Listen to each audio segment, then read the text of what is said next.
कहानी है प्रेमनगर गांव की। वैसे तो प्रेमनगर गांव खुशनुमा और बहुत ही प्यारा था। गांव में हमेशा शांति बनी रहती। उसी गांव में मंगलू नाम का एक भिखारी रहा करता था, जो आसमान को चादर समझकर और धरती को बिस्तर समझकर कहीं पर भी भूखे पेट सो जाया करता था। ऐसे ही हर सुबह मंगलू मंदिर का प्रसाद खाकर रास्ते और चौराहे पर भीख मांगने निकल जाया करता था। मंगलू का स्वभाव बहुत ही अलग था। दूसरों से भीख लेकर वो अपना पेट ना भरता, बल्कि उन्हीं पैसों को और अपने साथी भिखारियों को बांट देता। हाय राम, आज तो एक फूटी कौड़ी हाथ नहीं लगी। क्या खाएंगे हम? अब क्या बताऊं काका, मैंने तो आखिरी बार भरपेट खाना तब खाया था, मुझे याद ही नहीं। गोपाल और अन्य भिखारी बात कर ही रहे थे कि वहां पर मंगलू आ गया और उनसे कहने लगा, आज तक मैंने तुम सभी भिखारियों को भूखे पेट सोने दिया है क्या? जो आज दूंगा, जरा ये देखो मेरे पास क्या है। दही, जलेबी और खूब सारी खिचड़ी। मेरी आंखों से तो खुशी के आंसू छलक आए। अगर तुम ना होते तो ना जाने क्या होता आज। ना जाने मैं क्या खाता और कहाँ जाता। मैं तो भूखा ही मर जाता। अरे ऐसे कैसे परलोक जाओगे?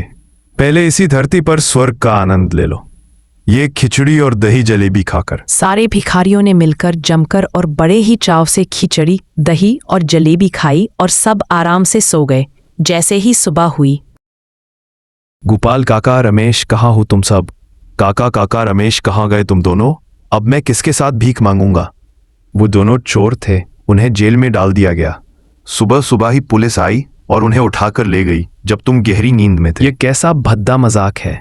ये आप क्या कह रहे हैं? वो दोनों तो नेक इंसान थे, वो दोनों ऐसा नहीं कर सकते। मंगलू उन्हें ढूंढते हुए पुलिस स्टेशन जा पहुंचा और देखा कि दोनों पुलिस के कैद में हैं। उन्हें देखकर मंगलू ने कहा, साहब, क्या मैं जान सकता हूं कि आपने इन्हें क्यों कैद करके रखा है? मुझसे तुम ऊंची आवाज में क्यों बात कर रहे हो? हम भिखारी हैं साहब। दुनिया से भले ही भीख मांगे, पर हमारा गिरबान इतना कमजोर नहीं है कि हम चोरी कर लें। बड़ी बोलती निकल रही है तुम्हारी। इंस्पेक्टर साहब, आप कहे तो इसे भी अंदर कर दूं? हाँ हाँ कर दो, लेकिन मेरी गलती क्या है? मुझे छोड़ दीजिए, मुझे छोड़ दीजिए। उन हवलदारों ने मंगलू की एक ना सुनी और उसे काल कोठरी में डाल दिया। उसी काल कोठरी में जहां गोपाल और रमेश पहले से कैद थे। हे भगवान, ये सब क्या हो रहा है? मैं कुछ समझ नहीं पा रहा। उन लोगों ने मुझे और रमेश को इस जेल में बंद कर दिया। जिस जगह पर हम रात को सोया करते थे, उस जगह को एक व्यापारी ने खरीद लिया है, सेठ बिजोरीमल ने। लेकिन इसमें तुम्हें गिरफ्तार करने की क्या जरूरत थी? उस रात जब तुमने हमें जलेबियां खिलाई थी ना, तब जाकर रमेश ने मंगलू को सारी बात बताई। कुछ भी कहो, मंगलू है तो बड़ा दानी। हाँ, अब सुबह होते ही उनकी आंख खुलेगी, तब तक उन्हें होश नहीं आएगा। घोड़े बेचकर सोते हैं मंगलू भाई। उतने में वहां पर कुछ गुंडे आ गए और कहने लगे, इन भिखारियों को यहाँ से उठवाकर किसी जंगल या रेगिस्तान में छोड़ दो। ये जमीन हमारे गांव के नेता की है और एक शहरी व्यापारी आकर यहाँ पर बड़ा सा मॉल बनाने वाला है। इन भिखारियों की औकात ही क्या है? ठीक है, इन्हें जल्दी भगाना ही पड़ेगा। जब मॉल बनेगा तो मैं भी उस मॉल में अपनी एक दुकान खोलूंगा और ये बुरे काम बंद कर दूंगा। हाँ हाँ, पहले चलो इन्हें भगाओ। इन पर चोरी का इल्जाम लगाकर इन्हें हवालात में बंद करा दो। सरदार, यहाँ पर जितने भी भिखारी हैं ना, उनमें से एक मंगलू है, उसे हमें छोड़ देना चाहिए। अच्छा आदमी है। बाकी भिखारियों को हम जेल में डलवा देंगे। हाँ हाँ ठीक है, ठीक है, जल्दी जल्दी करो। उन गुंडों ने मंदिर से कुछ सामान चोरी कर उन भिखारियों के पास रखवा दी और पुलिस को थोड़ी सी रिश्वत खिलाकर उन्हें कैद में डलवा दिया। अच्छा, तो ये बात है। उस रात अगर मैं सोया ना होता तो आज ये नौबत ही नहीं आती।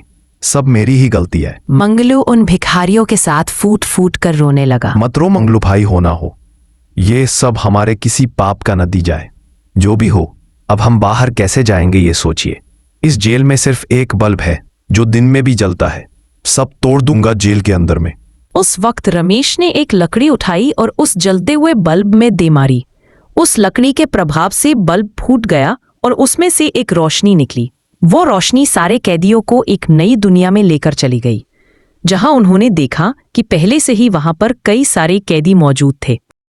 ये सब क्या हो रहा है और कौन है ये सारे लोग? मेरी तो कुछ समझ में नहीं आ रहा। यह बल्ब की दुनिया कैसे आ गई? अब वहां पर एक बूढ़ा कैदी आ गया और उनसे कहने लगा, आओ आओ मंगलू, तुम आओगे। ये हमें भली भांति पता था, पर यह नहीं पता था कि इतनी देर से आओगे।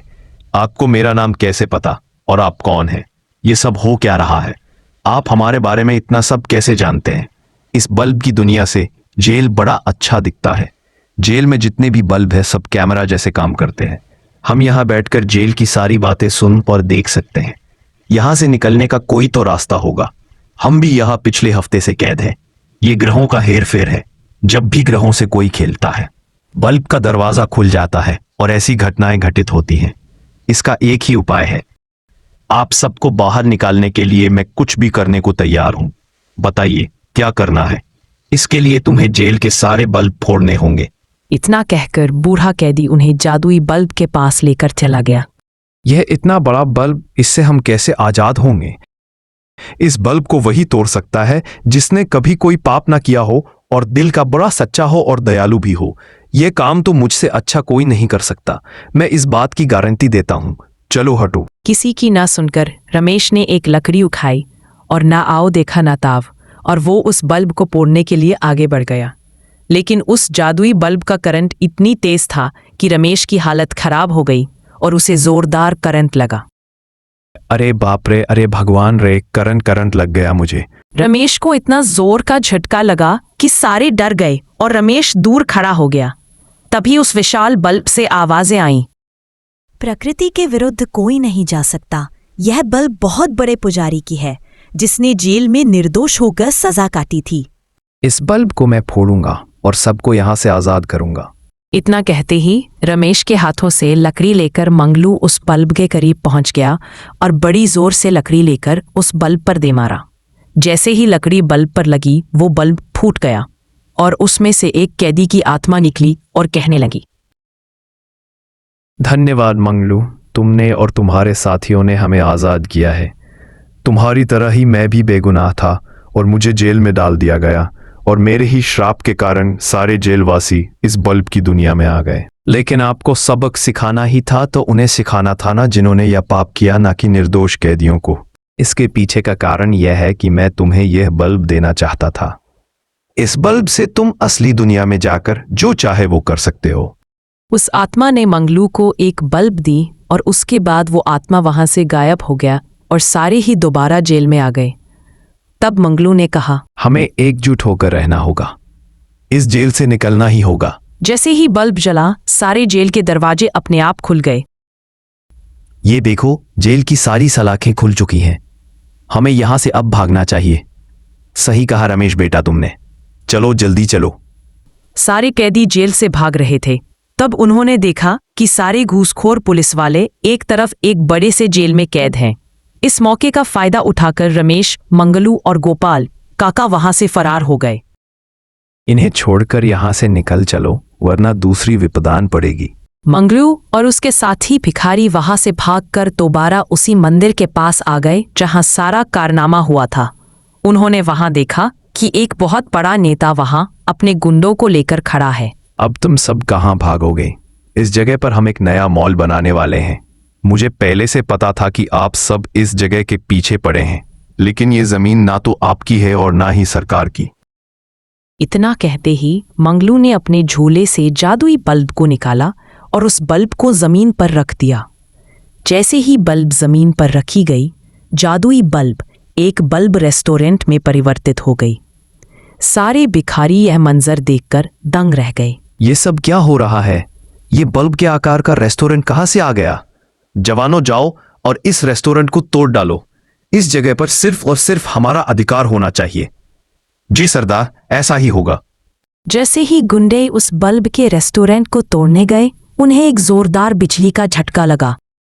ठीक है, तुम सबसे कुछ नहीं होने वाला। अब देखो मैं क्या करता हूं। इतना कहकर नेताजी ने एक बड़ा सा पत्थर उठाया और उस बल्ब रेस्टोरेंट पर दे मारा। जैसे ही पत्थर उस बल्ब रेस्टोरेंट पर पड़ा, वहां तेज हवाएं चलने लगी और बिजली के तेज झटके से नेताजी बल्ब में कैद हो गए। नेताजी के बल्ब में कैद होते ही आत्मा प्रकट हुई। वो आत्मा उसी जेल के कैदी की थी जो कि बेगुनाह था। इसी पापी के कारण बेगुनाह होकर भी मैं जेल में कैद था, लेकिन अब और नहीं। अब इसका अंजाम बुरा होगा। आपका बहुत बहुत धन्यवाद। धन्यवाद तो मुझे तुम्हारा करना चाहिए। मंगलू, तुम्हारे अच्छे व्यवहार के कारण यह बल्ब रेस्टोरेंट है, तब से तुम सब इसी में काम करोगे। यह जमीन तुम सबके नाम पर होगी। इतना कहकर आत्मा गायब हो गई।